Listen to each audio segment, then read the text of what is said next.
आज की इस वीडियो में हम एक्सप्लेन करने वाले हैं लूसीफर सीजन 6। वीडियो स्टार्ट करने से पहले आपको बताते चलें कि हमारा फोकस सिर्फ मेन स्टोरी पर होगा। टाइम बचाने के लिए हम हर एपिसोड में होने वाले रैंडम केसेस को इग्नोर करके सिर्फ मेन स्टोरी ही आप तक पहुंचाएंगे। तो अब वीडियो को स्टार्ट करते हैं। यूनिवर्स का डैड बनने की कसम उठाने से एक रात पहले लूसीफर और क्लोई मैजिक शो देखने डेट पर चले गए और मैजिशियन के साथी का मर्डर हो जाता है। डैन के मरने के बाद उसके दोस्त कैरल ने उसकी जगह ले ली।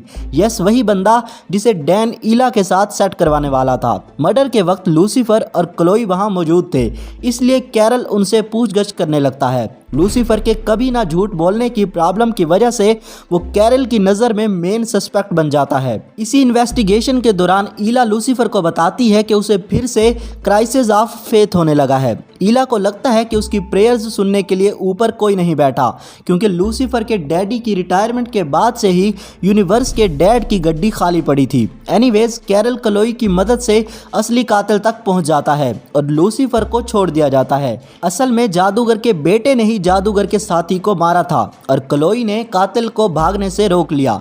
इधर लूसीफर को एक और बात समझ आ गई कि क्लोई चाहे कुछ भी कर ले, लेकिन डिटेक्टिव गिरी बंद नहीं कर सकती। दूसरी तरफ लिंडा की डिनर पार्टी के दौरान मेज और ईव इंगेज हो गए और ये दोनों मेज के हेल्प पर हुक्मरानी करने के फैसले से थोड़े उखड़े थे। फाइनली मेज ने डिसाइड किया कि वो हेल नहीं जाएगी। यहीं अमेंडियल भी सबको बताता है कि वो जल्द ही पुलिस फोर्स ज्वाइन कर लेगा। लूसीफर ने डैन को हेल के अंदर ही स्पेशल टेबल बना के दी थी टेनिस खेलने के लिए।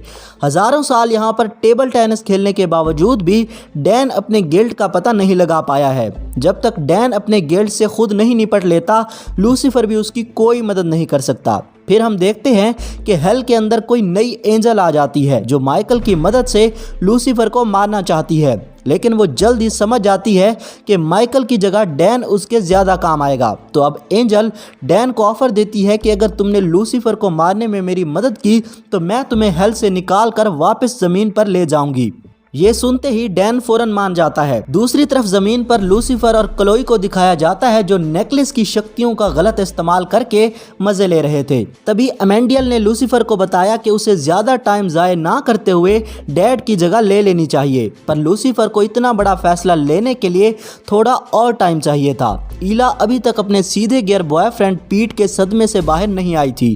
कैरल की हरकतें उसे पीट की याद दिला रही थीं। ईला ने क्लोई के साथ मिलकर कैरल का बैकग्राउंड चेक करना शुरू कर दिया। लूसीफर जानता था कि डैड बनने से पहले उसे अनकंडीशनल होकर लोगों की मदद करनी चाहिए। फिलहाल लूसीफर की मेन प्रायोरिटी क्लोई थी। अगर डैड की जगह लेनी है तो उसे रैंडम ह्यूमंस की मदद करनी चाहिए। इसी चीज को टेस्ट करने लूसीफर कैरल से मिलने चला गया। जैसे ही उसे पता चला कि पिछले 14 महीनों से कैरल की लाइफ सूखी पड़ी है, उसने डिसाइड किया कि वो कैरल को एक गर्लफ्रेंड दिला कर ही रहेगा। जल्द ही लूसीफर समझ गया कि कैरल ईला को पसंद करता है। फिर ईला को इम्प्रेस करने के लिए लूसीफर के कहने पर कैरल बैड बॉय बनकर ईला से मिलने चला गया। कैरल की इस हरकत पर ईला बुरी तरह नाराज हो गई, बट लकीली ईला को पता चल गया कि कैरल ये सब कुछ लूसीफर के कहने पर कर रहा था। क्लोई के साथ रिसर्च करते वक्त ईला को पता चला कि कैरल 1 साल के लिए कहीं गायब हुआ था। कैरल के करैक्टर को फुली जज करने के लिए ईला लूसीफर के साथ कैरल के घर की तलाशी लेने चली गई। घर की छानबीन करते वक्त ईला को पता चला कि कैरल एक रिकवरिंग अल्कोहलिक है। फाइनली दोनों लवर्स ने इकरार कर लिया कि वो दोनों एक दूसरे को पसंद करते हैं। शराब की लत छुड़ाने के लिए कैरल 1 साल तक इलाज करवाता रहा था। मतलब अब नो मोर बैकग्राउंड चेक। कैरल वाकई में अच्छा बंदा है। फिर ये दोनों इनकी फेवरेट मूवी देखने थिएटर चले गए। थिएटर से बाहर निकलते वक्त ईला के सामने एक मेंढक आकर गिर गया। नेकलेस के पावर्स धीरे धीरे क्लोई के दिमाग पर हैवी होने लगे। खाली टाइम में क्लोई अपने पावर्स को इस्तेमाल करने के लिए मेज से लड़ने चली गई। क्लोई के इस बिहेवियर को देखकर मेज को फिक्र होने लगी। लिंडा सीक्रेटली लूसीफर पर एक किताब लिख रही थी जिसका नाम था सिंपैथी फॉर द डेविल। तभी लूसीफर उससे मदद मांगने चला आया। लिंडा से बात करते हुए लूसीफर को रियलाइज हुआ कि जब तक वो किसी दुश्मन की मदद नहीं करता तब तक वो यूनिवर्स का डैड बनने के काबिल नहीं। फिर लूसीफर ने फैसला किया कि वो अपने दुश्मन जिमी की मदद करेगा, जिससे वो काफ़ी नफरत करता था। तभी क्लोई ने उसे बताया कि जिमी पिछले साल ही मर गया था। तो अब लूसीफर और क्लोई जिमी की मदद करने हेल चले गए ताकि जिमी को हेल से बाहर निकाला जा सके। इन दोनों के यहाँ से जाते ही वो एंजल डैन को लेकर जमीन पर आ गई। लूसीफर के घर पहुँचते ही डैन चिल्ला चिल्लाकर उसे वार्निंग देने लगा कि ये लेडी तुम्हें मारने आई है। फिर उस लेडी एंजल ने डैन को बताया कि वो चाहकर भी लूसीफर की मदद नहीं कर सकता। हेल से ज़मीन पर आते ही डैन एक भूत बन गया था, मतलब वो किसी चीज़ को छू नहीं सकता और ना ही दूसरे इंसान उसे सुन या देख सकते हैं। हेल पहुंचकर लूसीफर और क्लोई समझ चुके हैं कि जिमी का हेल लूप उसका चाइल्डहुड ट्रॉमा था। बचपन में जिमी की माँ उसे छोड़कर चली गई थी और बस तब से ही उसकी ज़िंदगी बर्बाद हो गई। लूसीफर जिमी को इस लोप से बाहर नहीं निकाल सकता, बट उसमें एडजस्टमेंट करके उसकी मदद ज़रूर कर सकता है। वो एक ऐसा हेल लोप बना सकता है जिसमें जिमी की मां ने उसे नहीं छोड़ा। अमेंडियल ने ऑफिसर हैरिस के साथ मिलकर अपनी पुलिस ट्रेनिंग शुरू कर दी। पहले दिन अमेंडियल की मदद करने के लिए मेज कानून तोड़कर अरेस्ट हो गई।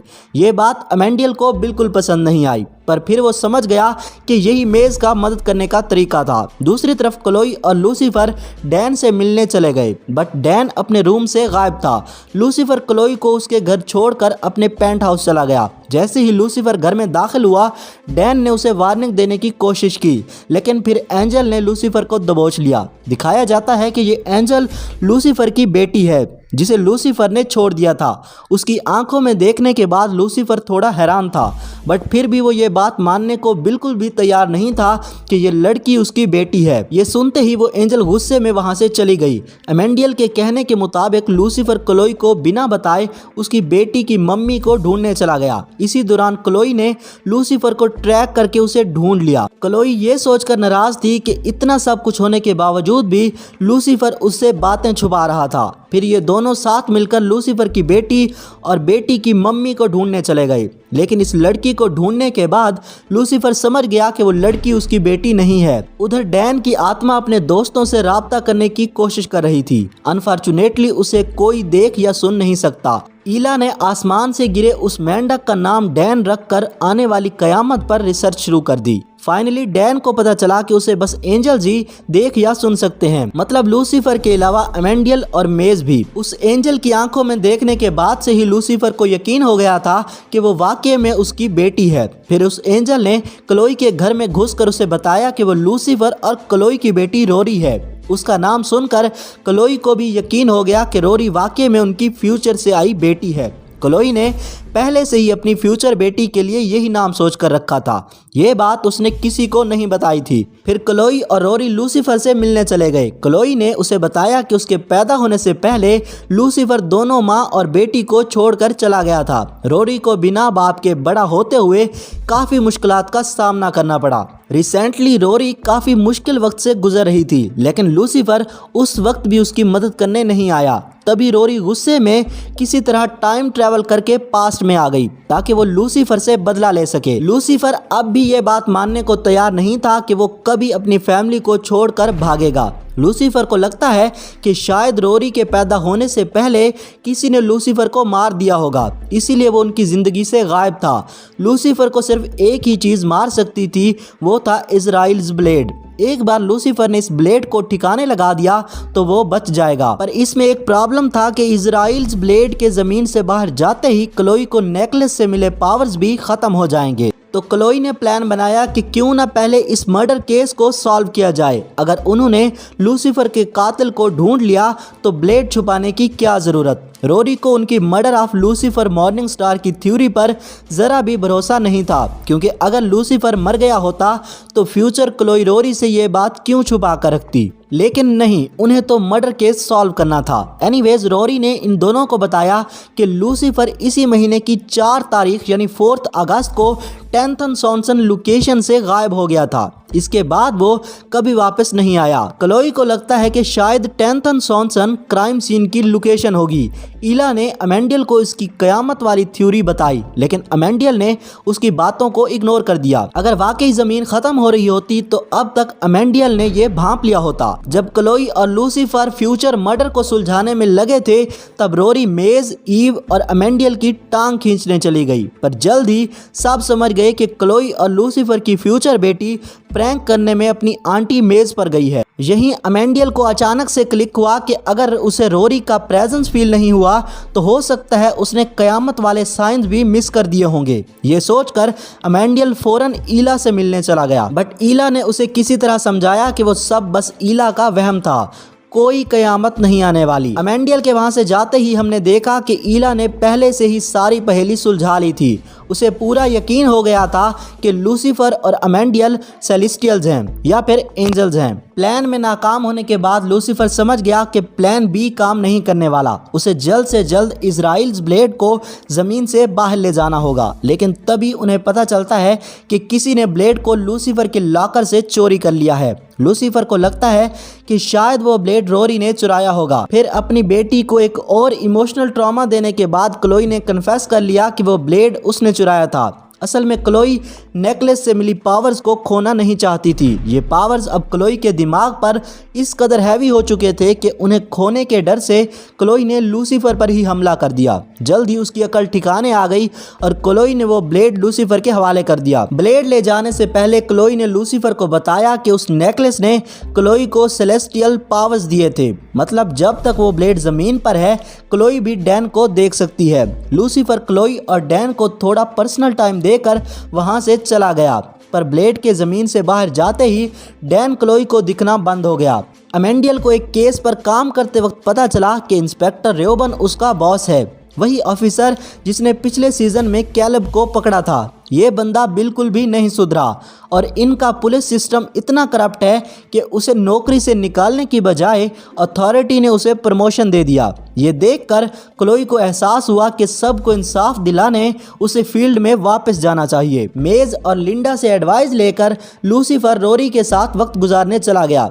उन्होंने पास्ट के सारे क्रिसमस मनाए, गाड़ी चलाई, लेकिन फिर भी रोरी को लूसीफर के साथ वक्त गुजारने में कोई इंटरेस्ट नहीं था। पर फाइनली उन्हें म्यूजिक ने मिला दिया और दोनों बाप बेटी साथ मिलकर गाना गाने लगे। लूसीफर रोरी को मेज और ईव की शादी अटेंड करने के लिए मना रहा था। उसने रोरी से वादा किया कि वो दोनों लूसीफर के पर्सनल टेलर के पास जाकर शादी के लिए नए सूट सिलवाएंगे, लेकिन रोरी को ये शादी अटेंड करने में कोई इंटरेस्ट नहीं था। मेज और ईव शादी की तैयारियों में लगे हुए थे कि तभी वहां पर एडम आ गया। ईव की शादी का सुनते ही एडम उससे फिर से रिश्ता बनाने चला गया, बट ईव ने उसे साफ इनकार कर दिया।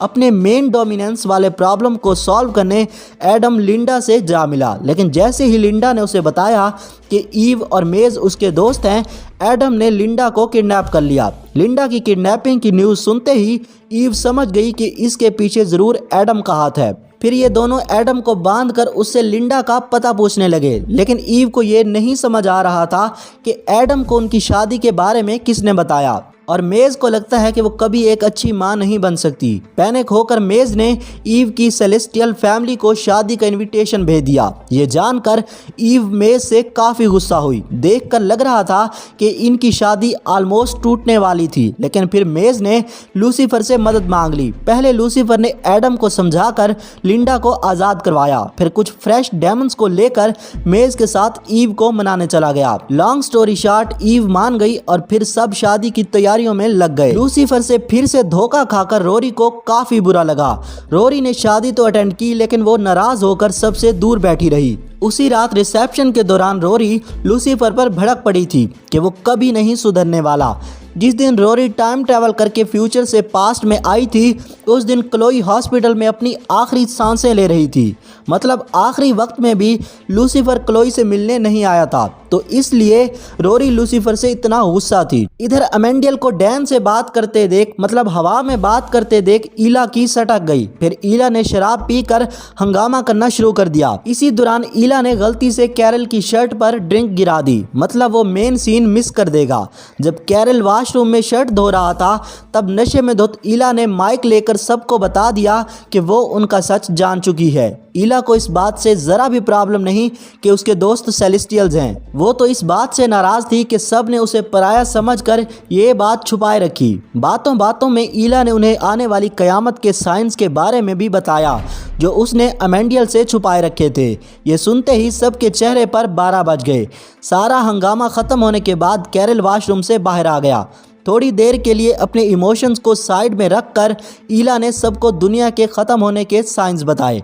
लूसीफर समझ गया कि उसे अब डैड बनने में ज़्यादा देर नहीं करनी चाहिए। लूसीफर अपने पंख खोलकर शपथ लेने के लिए जाने ही वाला था, लेकिन उसके पंख बाहर ही नहीं आए। ये इस बात की तरफ इशारा था कि लूसीफर की कॉन्शियसनेस अभी तक डैड बनने के लिए तैयार नहीं थी। अमेंडियल हेवन चला गया और लूसीफर अपने पंखों की प्रॉब्लम सॉल्व करने के लिए लिंडा से जाकर मिला, जहां उसने देखा कि लिंडा उस पर किताब लिख रही है, विच इज़ गुड न्यूज़, क्योंकि इस किताब के पुराने टॉपिक्स को पढ़कर शायद उन्हें लूसीफर के परफॉर्मेंस इशू का रीज़न पता चलेगा। फिर सारे साथ मिलकर लिंडा की बुक पढ़ने बैठ गए। यहाँ मेज से बात करते वक्त डैन को समझ आया कि उसका गिल्ट किसी तरह उसके मरने के साथ कनेक्टेड है। लूसीफर ने रोरी का भरोसा जीतने के लिए अपने आप को उसके सामने वल्नरेबल बनाया और उसे बंदूक देकर शूट करने को कहा। रोरी के गोली चलाते ही लूसीफर के पैर से खून बहने लगा। ये देखकर रोरी समझ गई कि उसके पापा वाकई में उससे प्यार करते हैं। इसके बाद लूसीफर को भी रियलाइज हो गया कि वो खुद अपनी कॉन्शियसनेस को कंट्रोल कर सकता है। लूसीफर के पंख फिर से बाहर आ गए। तभी उसकी समझ में आ गया कि यूनिवर्स का डैड बनना उसकी किस्मत में नहीं लिखा, लूसीफर की किस्मत में तो कुछ और ही लिखा था। तभी अमेंडियल ने आकर लूसीफर को बताया कि क़यामत की वजह उनके अपने बहन भाई यानी एंजल्स हैं। डैड की कमी को पूरा करने के लिए एंजल्स लोगों की अजीब अजीब दुआएं कबूल कर रहे थे। लूसीफर ने अमेंडियल को बताया कि उसे अब डैड बनने में कोई इंटरेस्ट नहीं, मतलब ये क़यामत किसी और को रोकनी होगी। डैन को समझ आ गया कि उसका गिल्ट किसी तरह उसके किलर लेमैक से जुड़ा है। डैन लेमैक से मिलने जेल चला गया, जहां एंजल्स के मचाए गए हंगामे की वजह से लेमैक जेल तोड़कर भाग गया। फिर एक ग्रॉसरी स्टोर में लेमैक से एक मासूम शॉपकीपर की जान बचाने की कोशिश में डैन की आत्मा लेमैक की बॉडी में घुस गई। लूसीफर और क्लोई की एडवाइस मानकर अमेंडियल ने डैड बनने का फैसला किया। लेमैक की बॉडी में मौजूद डैन लूसीफर से मिलने चला गया, जहां लूसीफर ने उसे बताया कि डैन को नेगेटिव सोचने की बजाय मिले हुए टाइम का सही इस्तेमाल करना चाहिए। ये सुनकर डैन यानी लेमैक डैन का दोस्त बनकर उसकी बेटी टिक्सी से मिलने चला गया। डैन का गिल्ट ये था कि मरने से पहले टिक्सी का अच्छा बाप नहीं बन पाया, लेकिन टिक्सी ने उसे बताया कि वो अपने पापा से बहुत प्यार करती है और डैन को अपना हीरो मानती है। ये सुनते ही डैन अपने गिल्ट से बाहर आ गया और उसकी आत्मा लेमैक की बॉडी से निकलकर हेवन में चली गई। अगस्त 4 के आते ही लूसीफर सबको पर्सनली गुड बाय बोलने चला गया, जस्ट इन केस कि अगर वो वाकई में गायब हो जाए। लूसीफर ने ईला के नाम पर जरूरतमंद खवातीन के लिए स्कूल या फाउंडेशन खोल दी और फिर अपनी फैमिली के साथ टाइम बिताने के लिए लॉन्ग पिकनिक पर चला गया। वापस आते ही लूसीफर और क्लोई ने सारी रात पैनिक रूम के अंदर लॉक होकर बिताई। आधी रात को 12 बजते ही, मतलब 5 अगस्त के शुरू होते ही लूसीफर और क्लोई पैनिक रूम से बाहर आ गए। लूसीफर को लगा कि उसने सक्सेसफुली फ्यूचर को बदल दिया और तभी उसे लेमैक का कॉल आया। लेमैक ने टेंथन सॉन्सन लोकेशन पर रोरी को कैद करके रखा था। लूसीफर और डैन जब टेंथन सॉन्सन के बारे में बात कर रहे थे तो लेमैक के कॉन्शियस माइंड ने उनकी बातें सुन ली थीं। डैन को मारने के बाद लूसीफर ने लेमैक को गिल्ट में डाल दिया था, यानी ज़मीन पर हेल के मज़े। लूसीफर लेमैक को इस पेन से बाहर तो नहीं निकाल सकता था, लेकिन लेमैक उसे मार कर अपना बदला ज़रूर ले सकता है। लेमैक ने रोरी के मेटालिक पंखों से किलिंग ब्लेड्स बना दिए। क्लोई और लूसीफर ने लिमैक के अड्डे पर हमला कर दिया, जिसमें क्लोई जख्मी हो गई और लूसीफर को लिमैक ने पकड़ लिया। ये देखकर रोरी कैद से आज़ाद हो गई और गुस्से में लिमैक को मारने चली गई। लूसीफर ने किसी तरह रोरी को शांत करके उसे लिमैक को मारने से रोक दिया, लेकिन फिर लिमैक होशियारी दिखाने के चक्कर में क्लोई के हाथों मारा गया। मरने से पहले लिमैक ने उन्हें बताया कि डैन वाइट लाइट देखकर हेवन यानी जन्नत में चला गया, लेकिन लिमैक को आखिरी घड़ी में बस डार्क लाइट दिखाई दे रही थी। डैन के हेवन जाने वाली खबर सुनकर सारे समझ गए कि यही लूसीफर के लिए ट्रू कॉलिंग है। उसे वापस हेल यानी जहन्नुम में जाकर भटकती हुई आत्मा को रास्ता दिखाकर हेवन यानी जन्नत पहुंचाना होगा। लूसीफर ये काम जमीन पर रहकर भी कर सकता है, बट ऐसा करना टाइम लूप को तोड़ देगा। लूसीफर के दिमाग में ये आइडिया आने की वजह रोरी ही थी। अगर लूसीफर रोरी और क्लोई को छोड़कर हेल नहीं गया तो फ्यूचर रोरी उससे गुस्सा होकर टाइम ट्रैवल नहीं करेगी। यानी रोरी के टाइम ट्रैवल करने यानी टाइम लूप को बरकरार रखने के लिए लूसीफर को अपनी फैमिली छोड़नी होगी। इतना बोलते ही रोरी का टाइम ट्रैवल खत्म हो गया। अपने टाइम में वापस जाने से पहले रोरी ने इन दोनों से एक वादा लिया कि चाहे कुछ भी हो जाए लूसीफर और क्लोई उस टाइम लूप को नहीं तोड़ेंगे। वादे के मुताबिक रोरी के फ्यूचर में वापस जाते ही लूसीफर हेल चला गया और क्लोई ने वापस पुलिस डिपार्टमेंट ज्वाइन कर लिया। फिर हमने देखा कि क्लोई डिटेक्टिव से लेफ्टिनेंट बन गई और हारिस ऑफिसर से डिटेक्टिव बन गया। डैन हेवन यानी जन्नत में मजे कर रहा था। अमेंडियल ने डैड की रिस्पॉन्सिबिलिटी ले ली और इसके बेटे चार्ली को भी पंख निकल आए। मेज और ईव साथ मिलकर बाउंटी हंटिंग करने लगे और फ्यूचर में क्लोई ने मरने से पहले रोरी को फाइनल गुड बाय बोला। मरने के बाद अमेंडियल ने क्लोई की आत्मा को लूसीफर के पास यानी उनके नए घर भेज दिया। हेल में लूसीफर थेरापी के जरिए भटकती हुई आत्माओं को सही रास्ता दिखा रहा था। रोरी के साथ किया वादा पूरा होते ही अब क्लोई और लूसीफर साथ मिलकर हेल की जिम्मेदारियों को संभालेंगे। तो ये था सीजन 6 का इख्तिताम। In my opinion this was the perfect ending. आपको सीजन 6 की एंडिंग कैसी लगी कमेंट करके ज़रूर बताइएगा। वीडियो अच्छी लगी हो तो वीडियो को लाइक और शेयर ज़रूर करें और चैनल को सब्सक्राइब करके बेल के आइकॉन को लाजमी प्रेस करें ताकि नई आने वाली वीडियोस के नोटिफिकेशंस आपको मिलते रहें। और अगर आप लूसीफर के बाकी सीजन्स भी देखना चाहते हैं तो कमेंट करके ज़रूर बताइएगा ताकि हम जल्द ही आपके लिए बाकी सीज़न की वीडियोज़ भी अपलोड करें।